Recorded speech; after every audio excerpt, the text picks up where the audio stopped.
আলোকমালা, আপনি এক্ষুনি আমার কন্যাকে নিয়ে এখান থেকে পালিয়ে যান। ওই তিন মাথার জলপরি এদিকেই আসছে। ও যে আমাদের মুক্তমালাকে তার সাথে নিয়ে যাবে। কি বলছিস কি? ওই তিন মাথার জলপরি এদিকেই আসছে? না, এই জায়গা এখন আমাদের জন্য নিরাপদ নয়। আমাদের এক্ষুনি এখান থেকে পালাতে হবে।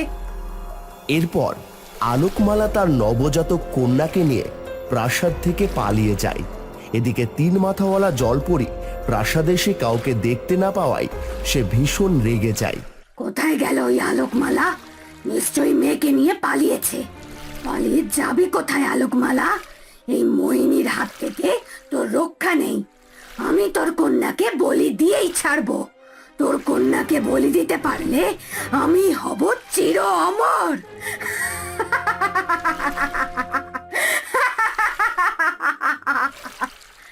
এদিকে মোহিনী জলপরি যখন অট্টহাসিতে মেতে উঠেছিল, অন্যদিকে আলোকমালা তার কন্যাকে নিয়ে প্রাণপণে ছুটে চলেছিল। আমি কি করে ওই মোহিনীর হাত থেকে আমার সন্তানকে রক্ষা করব? কি করব আমি? হ্যাঁ, আমাকে মুক্তমালাকে লুকিয়ে রাখতে হবে। এরপর আলোকমালা তার সন্তানকে লুকোনোর মতো জায়গা খুঁজতে থাকে। তারপর হঠাৎ তার চোখ পড়ে এক ফুটন্ত পদ্মার দিকে। আমি মুক্তকে এই পদ্মটাতে লুকিয়ে রাখি। এরপর আলোকমালা তার সন্তানকে একটা বড় পদ্ম ফুলের মাঝে রেখে দেয়। ওই মোহিনী এদিকে আসার আগে আমাকে এখান থেকে পালাতে হবে। এরপর আলোকমালা তার সন্তানকে সেখানে রেখে পালিয়ে যায়। দাইমা, আপনি এসেছেন দাইমা? আমার কি সন্তান হয়েছে দাইমা? ছেলে নাকি মেয়ে?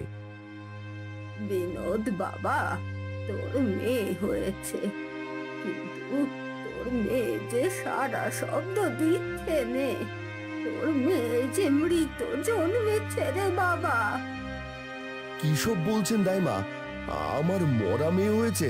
না না না না না, এ হতে পারে না। হায় ঈশ্বর, এ তুমি কি করলে? কত বছর পর একটা সন্তান দিলে, তাকেও এভাবে কেড়ে নিলে। শান্ত হ বাচ্চা, সবই যে নিয়তির খেলা। যা বাবা, মেয়ের শেষ কৃত্য করে আয়। নদীর ধারে কবর দিয়ে আয়। দাইমা, লতা ঠিক আছে তো? লতা একদম ঠিক আছে, কিন্তু এখনো জ্ঞান ফেরেনি। ঈশ্বরই জানে জ্ঞান ফিরলে কি যে হবে। এরপর বিনোদ আর কোনো কথা না বাড়িয়ে মেয়েকে কোলে নিয়ে নদীর ধারে যায়, আর মেয়েকে নদীর ধারে গর্ত করে তার শেষকৃত্য সম্পন্ন করে। হায় ঈশ্বর, আমি কি কোনোদিনও সন্তানের মুখে বাবা ডাক শুনতে পারবো না? বিনোদ আক্ষেপ করে যখন নদীর ঘাট থেকে বাড়ির পথ ধরে, তখনই সে একটা বাচ্চার কান্না শুনতে পায়। এ কি, বাচ্চার কান্নার শব্দ কোথা থেকে আসছে? কে কাঁদছে? দেখি তো। এরপর বিনোদ আশেপাশে খুঁজতে শুরু করে, আর তখনই সে পদ্মতে একটি বাচ্চা দেখতে পায়। এ কি, পদ্ম ফুলে বাচ্চা কাঁদছে? তবে কি এটা কোনো পদ্মকুমারী? এই সুন্দর বাচ্চা, পদ্ম ফুলে পদ্মকুমারী। ও কোনো পদ্মকুমারী নয় গো, ও আমার কন্যা মুক্তমালা। আমার মেয়েকে তুমি বাঁচাও। এসব আমি কি দেখছি? আমি তো নিজের চোখেই বিশ্বাস করতে পারছি না। এসব কি হচ্ছে? আমাদের জলরাজ্যে তিন মাথাওয়ালা এক শয়তান জলপরি আছে, যে আমাদের রাজ্য দখল করতে চায় আর আমার মেয়েকে বলি দিয়ে অমর হতে চায়। ওই মোহিনী জলপরি আমার এই অবস্থা করেছে। দয়া করে তুমি আমার কন্যাকে রক্ষা করো, নয়তো ওই মোহিনী এখানে এসে আমার কন্যাকে নিয়ে যাবে। আমি তো মানুষ, তোমার কন্যা জলপরি, ও তো স্থলভাগে শ্বাস নিতে পারবে না। পারবে। আমার মেয়ের মাঝে এক অদ্ভুত শক্তি রয়েছে। আমার কন্যা 5 বছর পর্যন্ত মানুষ রূপে থাকবে, আর পঞ্চম জন্মদিনে সে তার আসল রূপে ফিরে আসবে। তুমি আমার কন্যাকে দয়া করে এখান থেকে নিয়ে যাও, আর যখন আমার কন্যার 5 বছর পূরণ হবে, তখন আমি ঠিক আমার কন্যাকে নিতে আসবো। তুমি আর দেরি করো না। এরপর বিনোদ পদ্ম থেকে মুক্তমালাকে নিয়ে চলে যায়। ঈশ্বর, সত্যি তুমি আছো ঈশ্বর। এক সন্তানকে হারাতে না হারাতেই তুমি আমার কোল ভরিয়ে দিয়েছো। আমি লতাকে এই ব্যাপারে কিচ্ছু জানতে দেব না। ও জানবে এটা আমাদেরই সন্তান। কি বাচ্চাকে নিয়ে আবার ফিরলি যে? বাচ্চার শেষকৃত্য করিসনি? দাইমা, এক্ষুনি তোমার জন্য আমি কি অঘটন ঘটাতে যাচ্ছিলাম বলো তো। আমার কন্যা মারা যায়নি, ও জীবিত আছে। আর তুমি কিনা বললে মারা গেছে। দেখো দেখো, আমার মেয়ে ড্যাব ড্যাব করে তাকিয়ে আছে। আমার এত বড় ভুল হতেই পারে না। আমি ভালো করে দেখেই বলেছি, ও বাচ্চা তো মৃতই জন্মেছিল। দাইমা, তোমার বয়স হয়েছে তাই বুঝতে পারোনি। বিনোদ, আমার সন্তান কোথায়? লতা ডাকছে। দাইমা, মেয়েকে তার কাছে নিয়ে যেতে হবে। আমার কি সত্যি এত বড় ভুল হলো, নাকি অন্য কিছু? যাকে যাই। লতা, দেখো আমাদের মেয়ে কত সুন্দর হয়েছে, একদম তোমার মতো হয়েছে। দাও, আমার মেয়েকে কোলে দাও। লতা, জানো তো আমি আমার মেয়ের একটা নাম রেখেছি। নামটা হলো মুক্ত।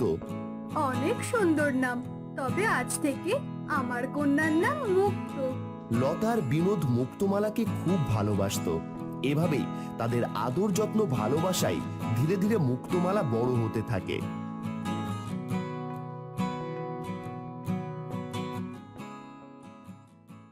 মুক্ত, এই মুক্ত, কোথায় গেলি?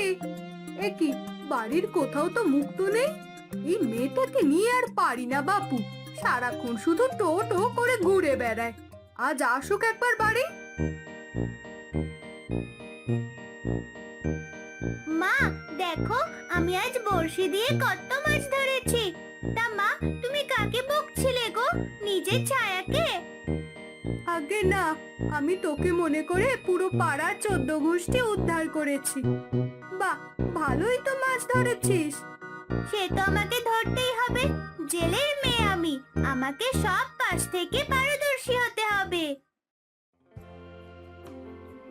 আরে মুক্ত, তুই বড়শি দিয়ে এতগুলো মাছ ধরেছিস, আর আমি নদীতে জাল ফেলেও এত মাছ ধরতে পারি না। লতা, দেখে নিও, একদিন আমার মেয়ে আমাকে ছাড়িয়ে যাবে, ও অনেক বড় হবে।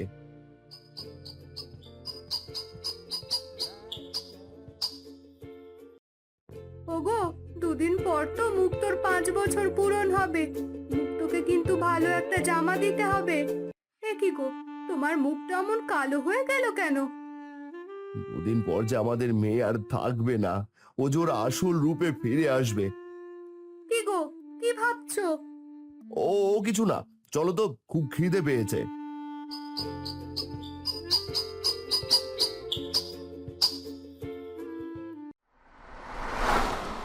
কি আমার কি হয়ে গেল? আমি একজন জলকন্যা, মৎস্যকুমারী। ওই সময় লতা মুক্তর ঘরে আসে।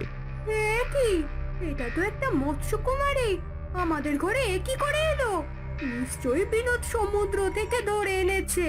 চলে যাওয়ার আগে একে বেঁধে ফেলতে হবে। আমাকে ছেড়ে দাও, আমাকে ছেড়ে দাও। এ কি লতা, এ তুমি কি করছো? মুক্তকে এভাবে? এ কি, মুক্ত তার আসল রূপ এসেছে? কি সব বলছো ছাতার মাথা? কিছুই তো বুঝতে পারছি না। এ তো একটা জলকুমারী। আমার মেয়ে মুক্ত হতে যাবে কেন? আর মুক্তর আসল রূপ আমাকে সবটা বলো তো। এরপর বিনোদ সমস্ত কথা লতাকে খুলে বলে। তবে তবে আমার সন্তান আর বেঁচে নেই। এ একটা মৎস্যকুমারী।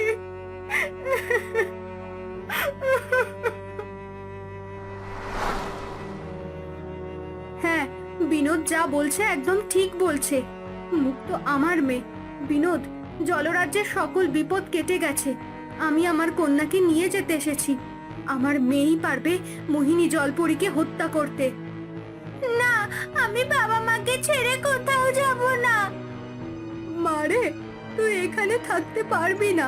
তুই তোর আসল ঠিকানাতেই যা, সেখানে যে অনেক কাজ। ঠিক আছে, আমি যাব। তোমরা চিন্তা করো না, আমি মাঝে মাঝে তোমাদের সাথে দেখা করতে আসব। এরপর আলোকমালা মুক্তমালাকে নিয়ে জলরাজ্যে যায়, আর মুক্তমালা মোহিনী জলপরীকে হত্যা করে জলরাজ্যে শান্তি ফিরিয়ে আনে।